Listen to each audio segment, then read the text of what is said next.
皆さんこんにちは。そしてチベットディスピケへようこそ。こちらはチベットテレビの天神ラックフェルと申します。チベットダライラマ法、そして CTA に関する1週間のニュースをお送りいたします。それではまずヘッドラインを見ていきましょう。ダライラマ法がブダガヤに到着されました。元チベット人政治犯が死亡しました。中央チベット政権はアメリカ連邦議会元老院でチベット中国問題の解決促進法案が提出されたことを歓迎しました。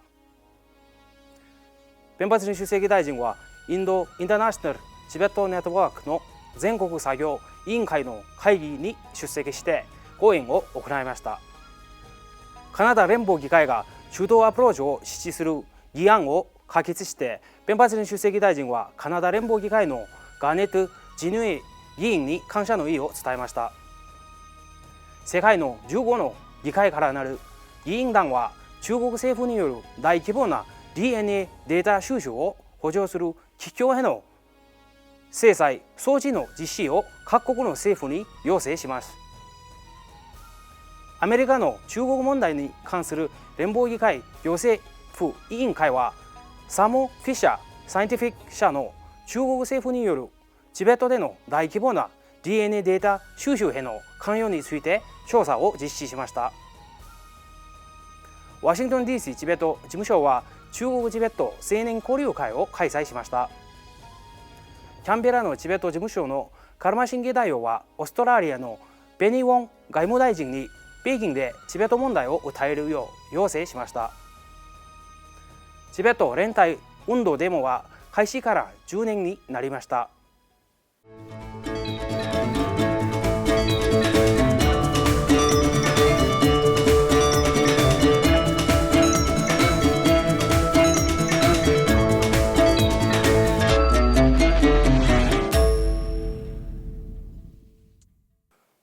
12月23日日曜日の朝、ダライラマ法はブダガヤのマハボディ寺院を参拝されました。前日22日にブダガヤに到着した法は、さまざまな場所から集まった数千人の神社たちに歓迎されました。インド北東部にあるブダガヤは、釈迦が悟りを開いた場所に立つマハボディ寺院を含む最も重要な仏教の巡礼地の一つです。法は今月末に3日間の法話を行った後、チベット仏教のゲル派による長寿の祈りが捧げられる予定です。ダライラマ法は12月19日、ダラムサラからデリーへ向けて出発しました。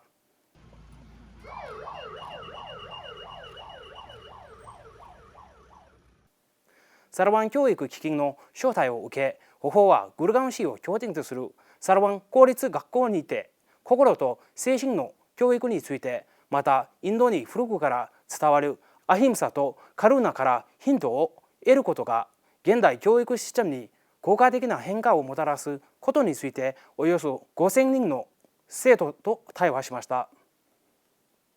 ダライラマ法は改めて心の働きに深く通じているインドの伝統的な知識を称賛して、そうした知識を復興させるという決意を新たにされました。そしてインドの人々、特に若い世代にこの知識を広めるよう呼びかけました。I fully committed to promote religious harmony. I respect all different religions, insight in different philosophy. I respect all carry warm-heartedness, message of warm-heartedness. Now, however, deeper level, India's spiritual tradition, very deep. So, young Indian should pay more attention about different level of consciousness, and at a different level of consciousness, different way to practice. These are Indian tradition. チベット人の元政治犯で僧侶のアギャル・ツェリン氏が12月18日午前、チベットで亡くなりました。71歳でした。1990年3月8日、チベットのキグドで中国警察に逮捕された後、ダライラマ法皇14世の法話などの内容を掲載された本を配布して、チベットの独立を訴えるビラをばらまいた容疑で1年半にわたって投獄されました。その間には幾度となく拷問のような辛い状況にさらされました。1999年10月24日には他の2人の僧侶、ゲシェ・ソナム・ピンソク氏とソナム・チョペル氏とともに関税で再び逮捕されました。数日後、31日、およそ3000名のチベット市民が関税で平和的な抗議活動を行い、3人の僧侶の釈放を要求しました。中国政府はこれに対して警察部隊を配備し、群衆に向けて発砲して少なくとも80人のチベット人を逮捕しました。この事件の後、アギャル・ツェリン氏に3年の懲役が言い渡されました。アギャル・ツェリン氏は1952年、カムの伝統的な区であるカルゼのロンバ・サジョリ村に生まれました。ラマ・ロブさん、アボ・アギャル・ロブサンデン人の名でも知られるアギャル・ツェリン氏は、帝法ダルガイ総員の僧侶であり、彼によって行われた社会活動で知られていました。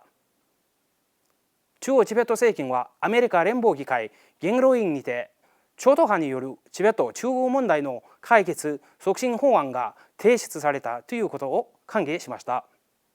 この決議は12月20日、対中国アメリカ連邦議会大議員特別委員会の委員長であるジェフ・マークリー、アメリカ元老院外交委員会のメンバーであるトッド・ヤング元老院議員、チベットの長年の支援者であり、法王の親愛なる友人であるパトリック・リヒー元元老院議員によって提出されたものです。ペンバチン主席大臣はこの法案を提出した元老院議員らに感謝しました。また、この法案が両院を追加して大統領が署名するようアメリカ連邦議会の議員らに対して支持を求めました。チベット事務所ワシントン DC のナムギャル・チュル代表は、この法案によってアメリカが一貫して訴えてきた対話再開への呼びかけをより力強くかつ緊急に押し後することができるとともに、チベットの人々に新たな希望を与えることができると述べました。中央チベット政権のスポークスマンテンジン・ラクチ氏もアメリカ元老院による今回の法案提出を歓迎しました。この法案はチベット人の自決権を尊重して、チベットと中国との間の紛争を国際法に基づいて未解決の紛争として認識することを求めています。さらに、この法案では中国チベット紛争の実行可能な解決策として、中国憲法の範囲内でチベット民族の真の自治を確立する中道アプローチを支持しています。Send a clear message to Chinese leaders, and we urge that the Congress will pass through this bill and make into the law with the consent of the US President. And we thank all the US Congressmen for the support and solidarity for the cause of Tibet. Thank you. この法案は今年7月、ジム・マカガワン大議員議員によってアメリカ大議員に提出されました。12月17日、ペンバツリン主席大臣がジャムにて、インド・インターナショナル・チベット・ネットワークがジャム大学仏教学部と主催した2日間の全国作業委員会による会議とセミナーの開会式に出席しました。主賓として招かれた主席大臣は、特別ゲストであり、インド・インターナショナル・チベット・ネットワークの副会長のニレンダラ・クマール元少佐とともに、およそ20社の報道関係者との記者会見に臨みました。両者は昨今のアルナチャルの国境の侵犯についてそれぞれの見解を述べるとともに、インドの安全保障に対する懸念を表明しました。Every Indian starts rethinking the memories of 1962 was brought back. So you're opening an old scar, an old wound, and that will take time to heal. And if it continues like this, it's not going to help Asia, it's not going to help the world, it's not going to help anybody, it's not going to help China the most. 2日間の全国作業委員会による会議とセミナーの参加者はアルナーチャルプラデシュ、チャンディガール、グジュラート、ハリヤナ、ヒマチャルプラデシュ、ジャムーカシミール、ラジスタン、ラダック、パンジャブ、シキムとウトラガンド州のインド・インターナショナル・チベット・ネットワークのメンバーらと同大学の生徒たちなどでした。12月20日、ペンパースリン出席大臣はカナダ連邦議会のガーネット・ジニュエス議員へ召喚を送り、中道アプローチを指示してチベット人代表団と中国政府との対話の再開を支持する議案が全会一致で可決したということに感謝を示しました。世界15の議会からなる議員団はアメリカのサーモン・フィッシャー・サイエンティフィック社や中国政府が後ろ盾となっている BGI グループなどウイグルやチベットなどの地域で生態認証監視のための技術を提供している企業の商業活動の調査と停止を各国の政府に要請しました。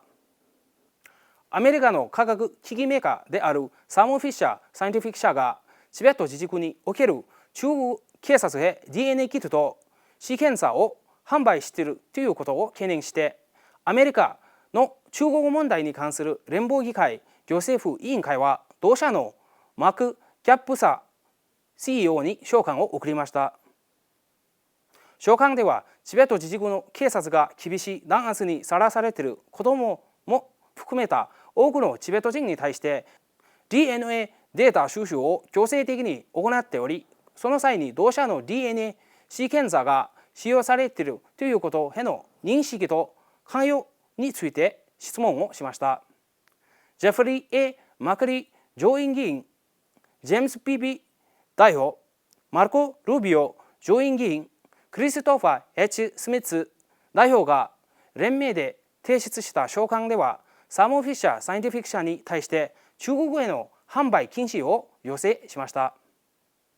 ワシントン DC のチベット事務所は12月17日ニューヨークのチベットハウスで中国人学生や一般の中国人コミュニティに対する継続的な活動の一環として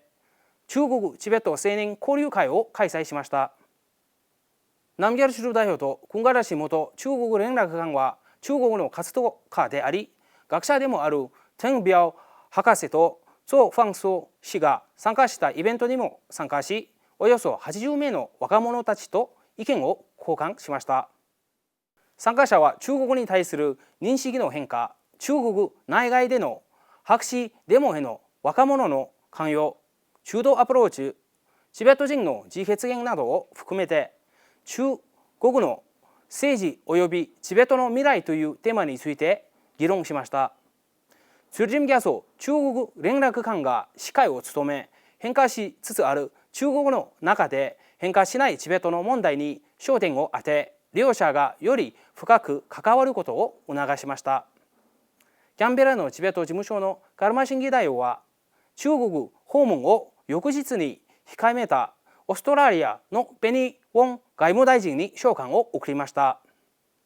召喚の中で代表はペニー・ウォン外務大臣の1週間に及ぶ北京での公務の成功を祈り、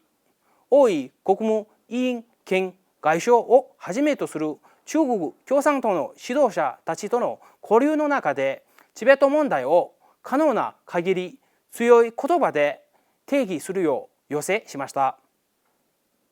またオーストラリアチベット評議会も外務大臣に召喚を送り、チベット事務所と同様の要請を行いました。チベット連帯運動グループは国際連合ジュネーブ事務局の前で10年間継続して行われている連帯運動デモを行いました。この運動は2011年11月スイス在住のチベット人ご家族によってチベットで弾圧を受け続けるチベット人らと連帯するために始められました。チベット連帯運動のデモは国際連合ジュネーブ事務局の前で2012年12月10日から始まり、以来10年毎月第2水曜日に同事務所の前に集まり、チベットの人権侵害を訴える横断幕を掲げ、散歩をチベット、スイス、EU の国旗で囲み、デモを催しました。ジュネーブのチベット事務局のティングレ主義代表とスタッフのカルデンソモ氏がデモ会場を訪れて、チベット連帯運動グループのメンバーらへ感謝を伝えました。皆さん、今週のニュースはこれで以上です。ご視聴どうもありがとうございました。皆さんにとって今週も良い1週間になりますように。はい。